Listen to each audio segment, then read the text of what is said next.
They set up a poor mechanic on a fake blind date as a joke, but the CEO's daughter surprised everyone. I actually like him. Welcome to TrueSoul Narratives, where every story carries a heartbeat: love, betrayal, kindness, forgiveness, and the courage to start again. Before we start, comment below and let us know where you are watching from. Enjoy the story.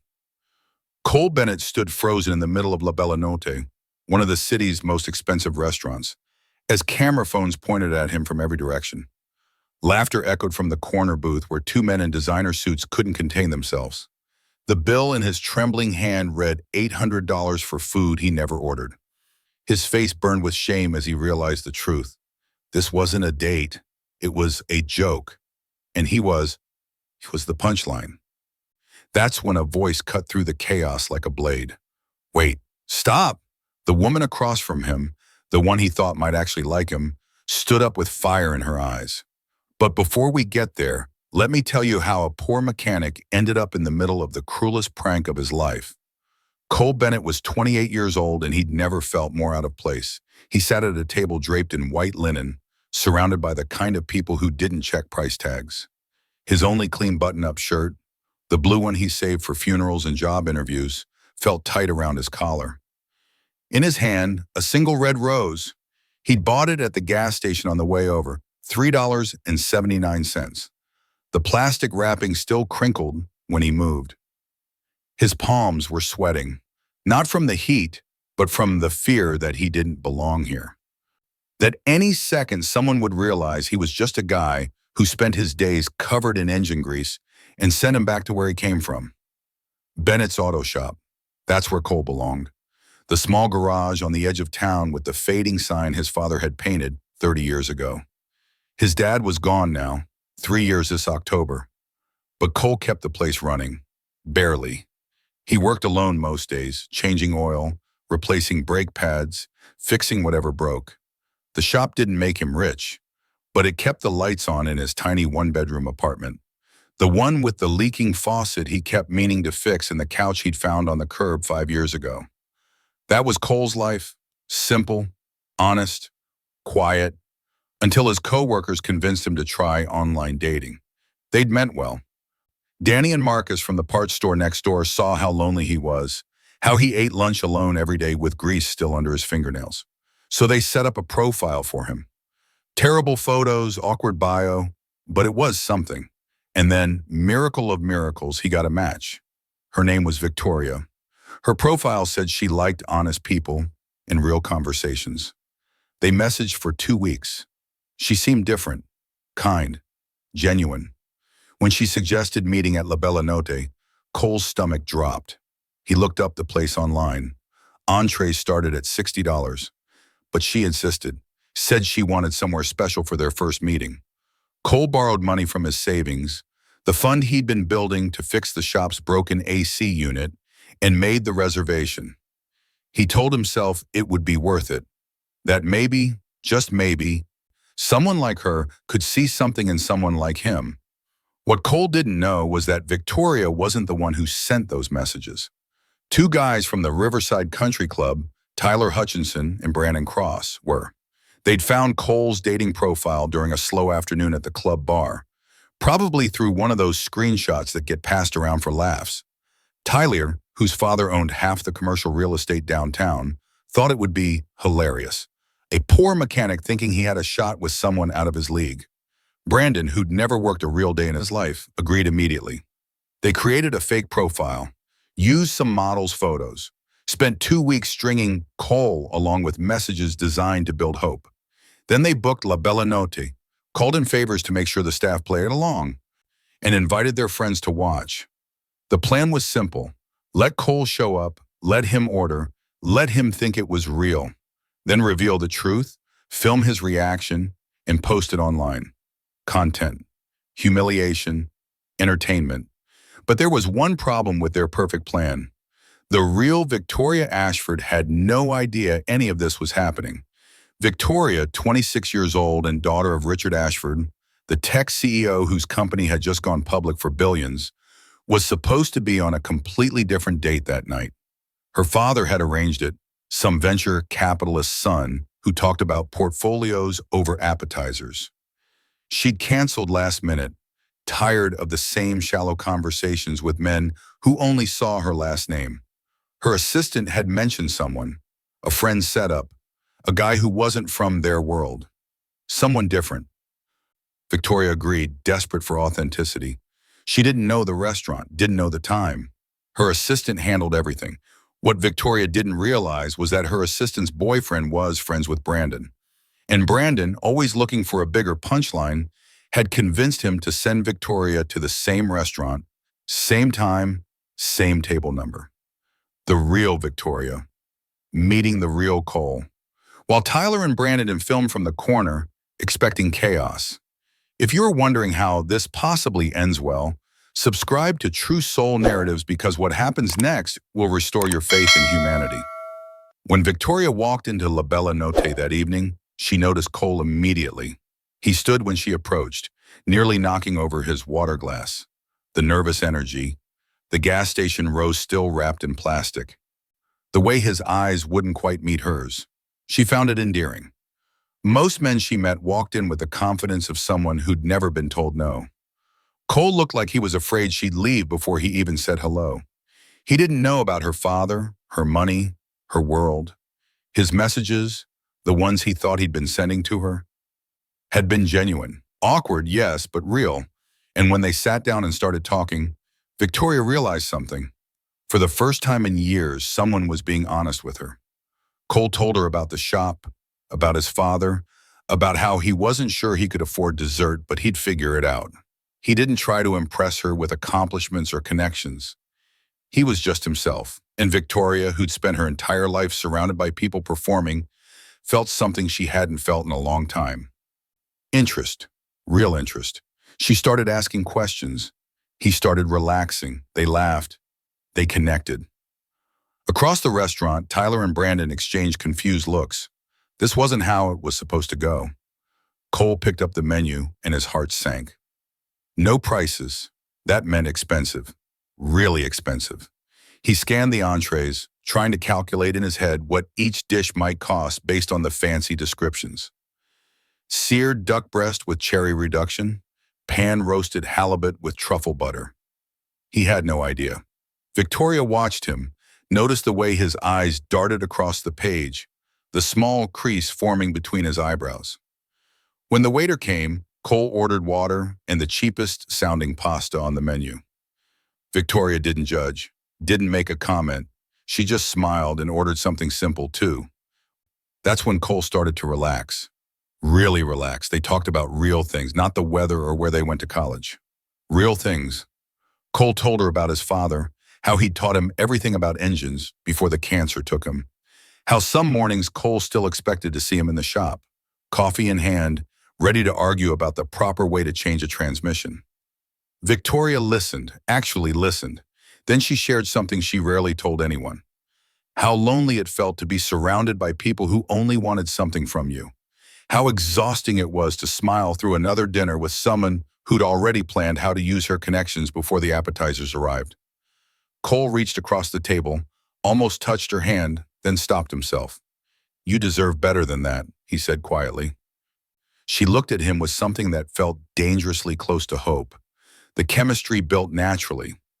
No forced jokes, no performative charm, just two people discovering they understood each other in a way that surprised them both. Victoria found herself laughing at his stories about difficult customers and cars that refused to be fixed. Cole listened, genuinely fascinated, as she talked about her dreams of starting a nonprofit, something that actually helped people instead of just making money. For 30 minutes, neither of them thought about the world outside that table. Neither of them noticed the phones pointed in their direction from the corner booth. Tyler nudged Brandon, his smile fading. "This is boring," he muttered. "She's supposed to be disgusted." Brandon checked his watch. "Give it time." The waitress, a woman named Jessica, who owed Tyler a favor after he'd gotten her brother out of a DUI, approached their table with a bottle of champagne. "Compliments of the house," she said with a practiced smile. Cole blinked, confused. "We didn't order this." Jessica's smile didn't waver. "Special occasion. For first dates." She popped the cork before Cole could protest. Victoria glanced at him, sensing his discomfort, but the moment passed. They kept talking. The champagne sat untouched. Then the appetizers arrived. Oysters, caviar, things Cole had only seen on cooking shows. He looked at Victoria, panic creeping into his voice. I didn't order any of this, Victoria frowned, turned to flag down Jessica. Before she could, the main courses came. Wagyu steak, lobster tail, sides that cost more than Cole's weekly grocery budget. His hands started shaking. Something was wrong, very wrong. Jessica placed the check on the table with a flourish. Tyler and Brandon leaned forward in their booth, phones already recording. This was it, the moment they'd been waiting for. Cole opened the leather folder. His face went white. $847, plus tip. His lips moved, trying to form words, but nothing came out. He looked at the champagne, the untouched oysters, the elaborate dishes he never ordered. His mind raced. His bank account had maybe $300. The money he'd borrowed from his savings was supposed to cover 2 dinners. Not this. Not whatever nightmare he'd stumbled into. Victoria saw the panic, reached for the check. Cole pulled it away, shame flooding his face. I can't, he whispered. I can't pay this. That's when the laughter started. Loud, unmistakable. Coming from the corner booth where Tyler and Brandon sat with their phones held high, recording every second. Other diners turned, pulled out their own phones, sensing something viral about to happen. Tyler stood up, his voice carrying across the restaurant. Did you really think someone like her would want someone like you? Brandon joined in, laughing so hard he had to wipe his eyes. The grease monkey actually believed it. Cole's face burned, his chest tightened. He looked at Victoria, saw her confusion turning to horror as she pieced it together. The messages, the restaurant, the setup, all of it, everything was fake. He was the joke, and now everyone was watching. Cole pushed back from the table, the chair scraping against the floor. He couldn't breathe, couldn't think. Every eye in the restaurant was on him. Every phone recording his humiliation. The rose he'd brought, still sitting on the table in its plastic wrap, suddenly looked pathetic. He'd been so stupid. So incredibly stupid. Tyler's voice cut through the room again. $800, man. Did you really think you could afford her? Brandon was nearly doubled over, tears streaming down his face from laughing so hard. Cole started toward the exit, keeping his head down, trying to disappear. But Victoria stood up. Wait, stop. Her voice wasn't loud, but it carried an authority that made the entire restaurant go silent. She turned toward Tyler and Brandon, her expression transforming from shock to something cold and dangerous. Put the phones down. Now, Tyler smirked, still recording. Why? This is gold. You should thank us, Victoria. We just saved you from wasting an evening with someone who probably can't even spell caviar. Brandon snorted. Seriously, what were you thinking? Slumming it with the grease monkey? That's when Victoria's eyes narrowed. She walked toward their booth, each step deliberate, controlled. Cole watched, frozen, as she stopped directly in front of them. Do you know who I am? Teller rolled his eyes. Yeah, you're Richard Ashford's daughter. So what? That's exactly why we figured you'd appreciate the joke. She crossed her arms. Then you know my father controls the commercial real estate contracts for Hutchinson Development. Tyler's smile faltered. You know he sits on the board of Cross Financial. Brandon's phone slowly lowered. And you know that one phone call from me, one mention that his daughter was publicly humiliated by the sons of his business partners, would end very badly for both your fathers. The color drained from Tyler's face. Victoria leaned in closer. Delete the videos, both of you, right now. Tyler tried to recover his confidence. Come on, Victoria, it was just a prank. We were having fun. She didn't blink.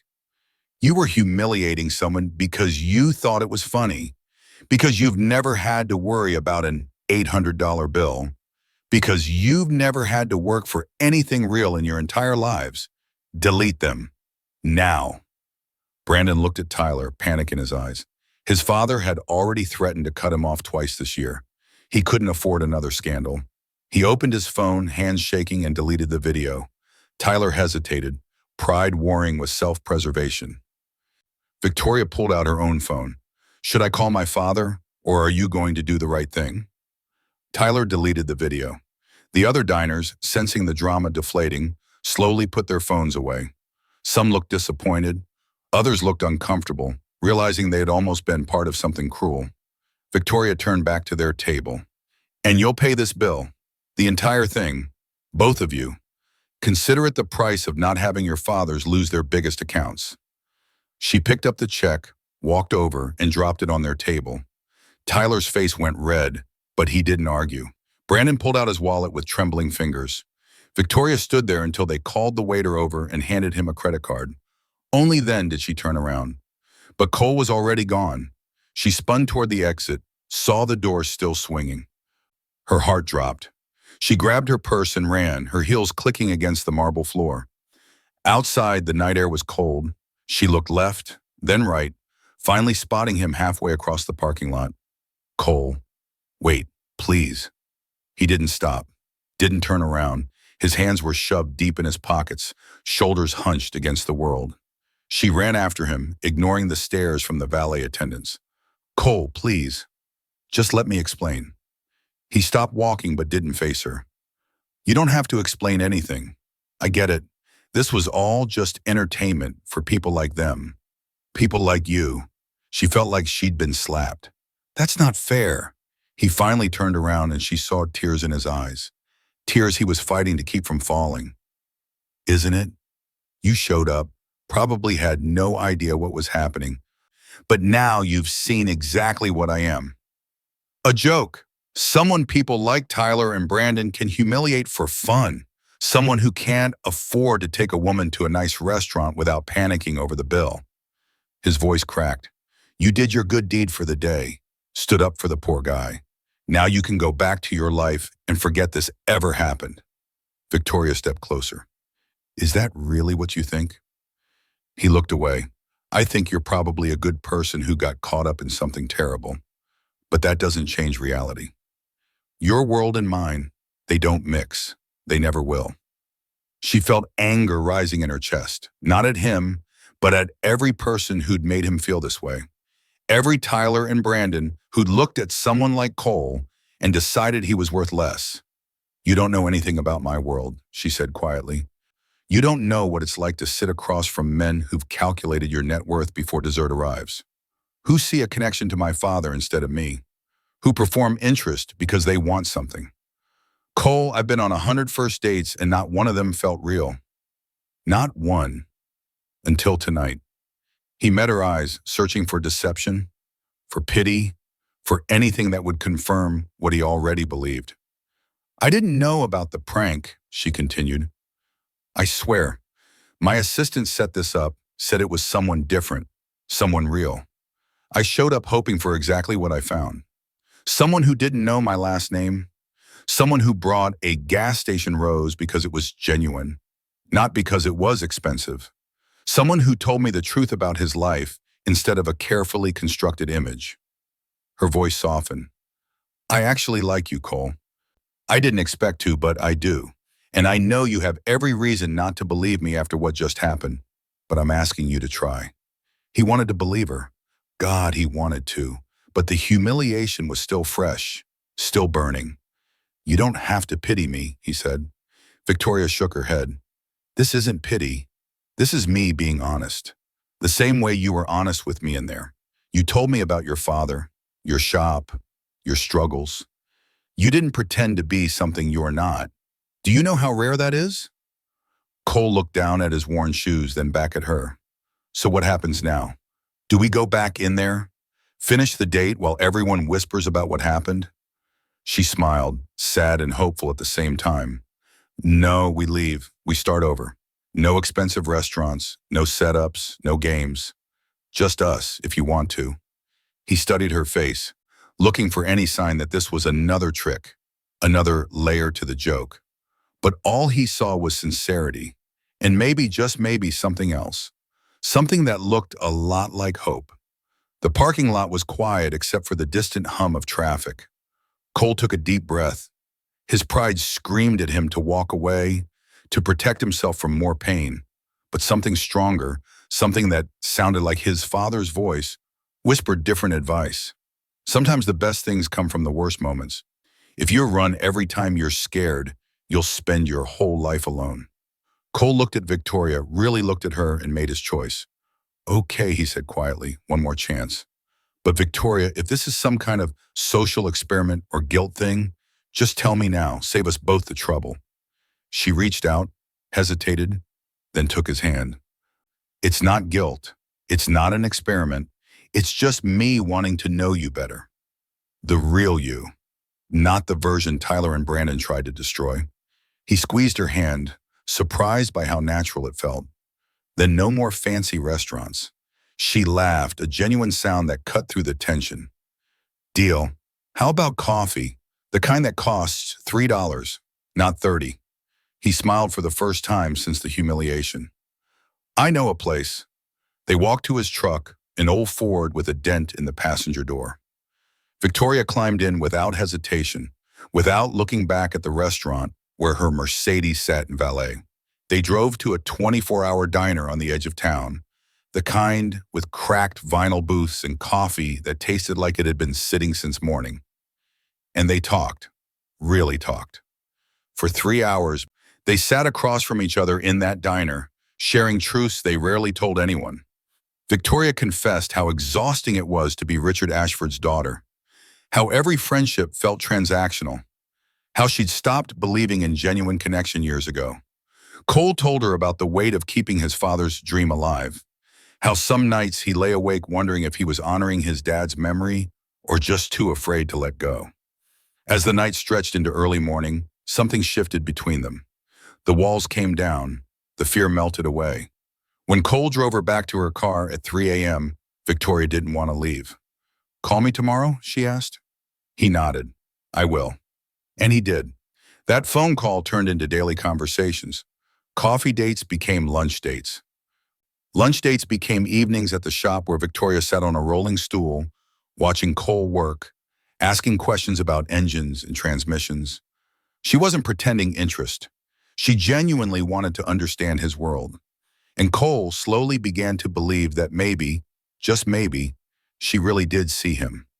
Not his bank account, not his social status, just him.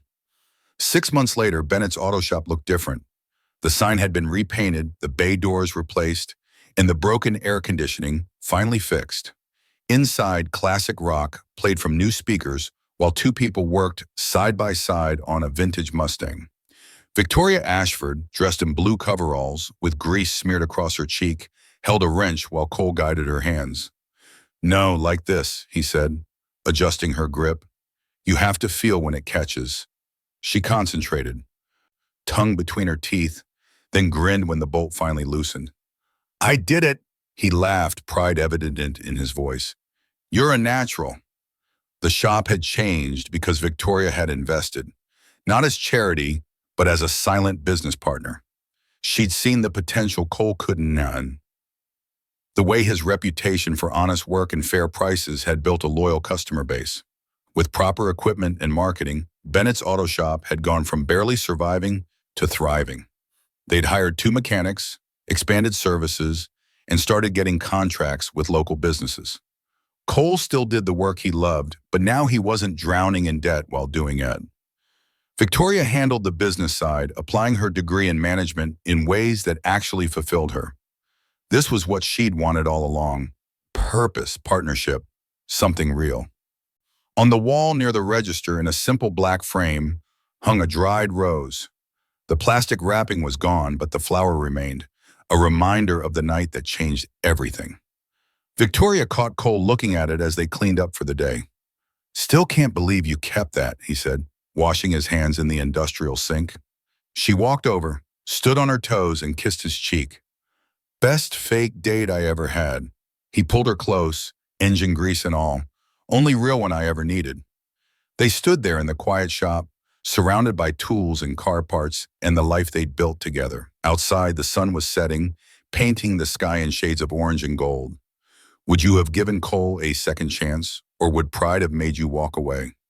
Leave your answer in the comments below. Subscribe to TrueSoul Narratives for more stories that prove love finds you in the most unexpected places. Sometimes the worst moments of our lives become the best. Sometimes humiliation cracks us open just enough to let real connection in. Cole and Victoria's story started as a cruel joke, a prank designed to make someone feel small. But it ended as something neither of them expected. Proof that authenticity matters more than status. That genuine connection can bridge any gap. That the right person sees you, really sees you, even when the world tries to make you invisible. Tyler and Brandon thought they were creating content. Instead, they created a love story. And somewhere in that expensive restaurant, on a night meant for cruelty, two people found something rare and worth fighting for: each other.